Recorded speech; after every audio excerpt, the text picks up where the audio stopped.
Olá pessoal, nós estamos aqui para comentar mais um livro que a gente leu, para dividir com você um pouco das impressões que eu tive sobre esse livro. Trata-se de Torto Arado, de Itamar Vieira Júnior. O Itamar é baiano, de Salvador, é geógrafo de formação e trabalhou no INCRA e começou a escrever esse livro ainda muito jovem, e ele ainda é jovem, e hoje talvez seja um dos livros mais lidos no Brasil. Então, de que fala esse livro? Quais os assuntos são tratados nesse livro? Bom, é um romance que fala sobre a realidade dos trabalhadores, dos quilombolas, da Chapada de Diamantina, na Bahia, e traz experiências muito interessantes, um outro olhar sobre o Brasil. Ele divide o livro dele em 3 partes: Fio de Corte, Torto Arado e Rio de Sangue. É claro que eu não vou contar para você a história do livro, porque senão você vai perder o interesse em ler o livro. E é bom que a gente leia o livro. Mas, fio de corte, então lembra uma faca que foi encontrada aí por 2 irmãs e que acabou dividindo a vida delas, dividindo a história da avó, a história de uma delas que acabou se cortando a língua, e a história da família, vamos dizer assim. E esta faca é interessante que é um fio que divide muitas vidas. Dividiu a história de Belonísia, de Bibiana, são os nomes das 2 irmãs que aparecem aí, da Dona Ana, que é a avó. Dividiu também a história da comunidade. Nós vamos ver que ao longo do livro, o tempo todo, o Itamar fala das crenças, da religiosidade desse povo do interior do Brasil mais distante das capitais, onde nem sempre o acesso ao médico é possível, o acesso aos recursos para tratamento de saúde e para resolver os seus problemas. Então, as pessoas recorriam e recorrem ao curandeiro, que ali é chamado de jaré. O jaré é uma variante do candomblé, uma religião que tem raízes na África e que foi reconstruída no Brasil a partir do universo indígena. Então, o Frei Chico, aqui no dicionário da religiosidade popular, ele vai falar do jaré, né? O jaré, como que ele funciona, como é a prática do jaré, que é um candomblé de caboclo que existe lá na Chapada de Diamantina, na Bahia. Esse livro aqui também, do Reginaldo Prandi, um sociólogo, vai tratar um capítulo sobre o jaré, religião da Chapada da Diamantina.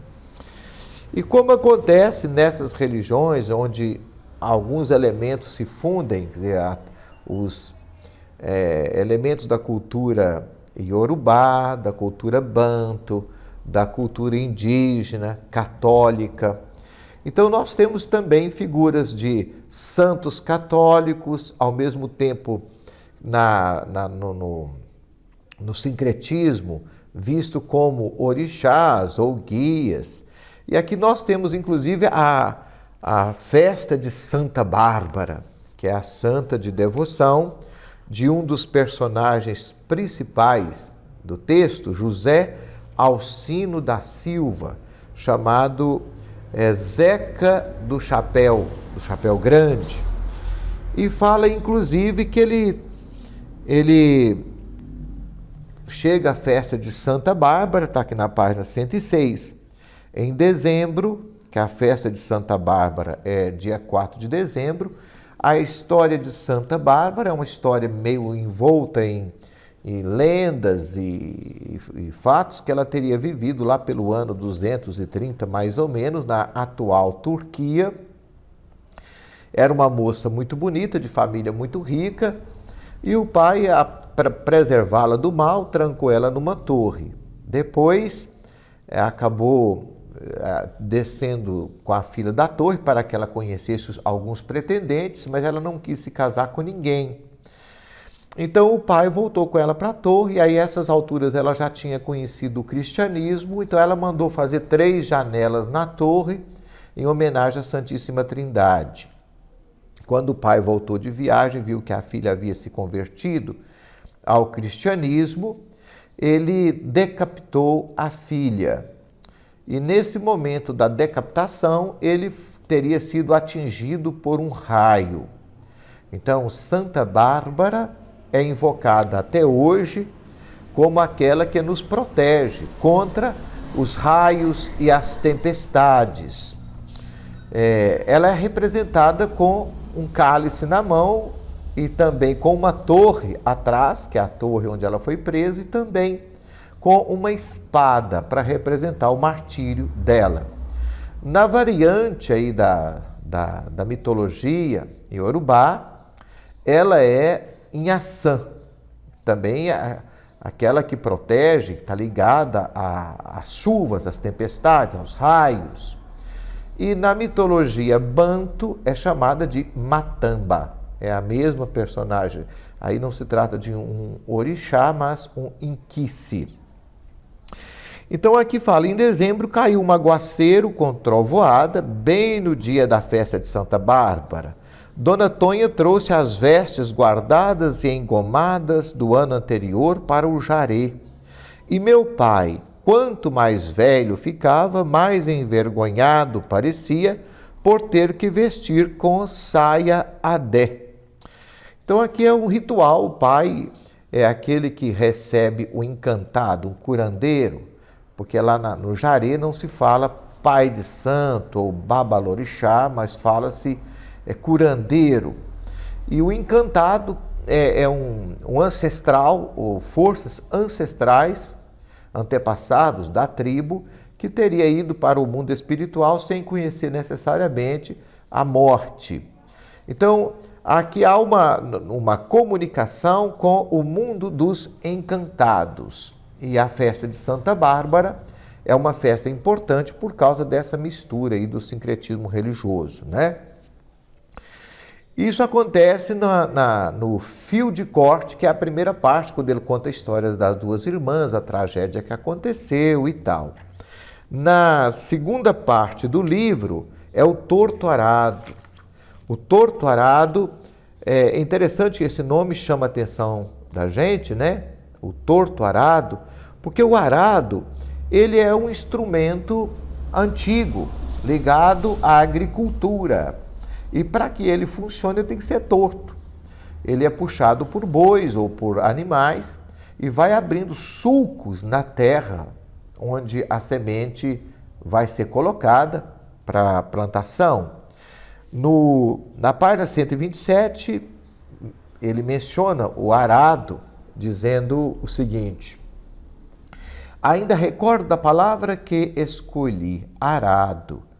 Me deleitava, vendo meu pai conduzindo o arado velho da fazenda, carregado pelo boi, rasgando a terra, para depois lançar grãos de arroz em torrões marrons e vermelhos revolvidos. Gostava do som redondo, fácil e ruidoso que tinha ao ser enunciado. Vou trabalhar no arado, vou arar a terra. Seria bom ter um arado novo. Esse arado está troncho e velho. O som que deixou minha boca era uma aberração, uma desordem, como um lugar do pedaço perdido da língua tivesse um ovo quente. Era um arado torto, deformado, que penetrava a terra de tal forma a deixá-la infértil, destruída, dilacerada. Então, o livro chama-se Torto Arado, porque, entre tantas outras coisas, ele lembra essa forma primitiva de tratar a terra para a agricultura. E aqui nós temos uma profunda ligação dos personagens com a terra.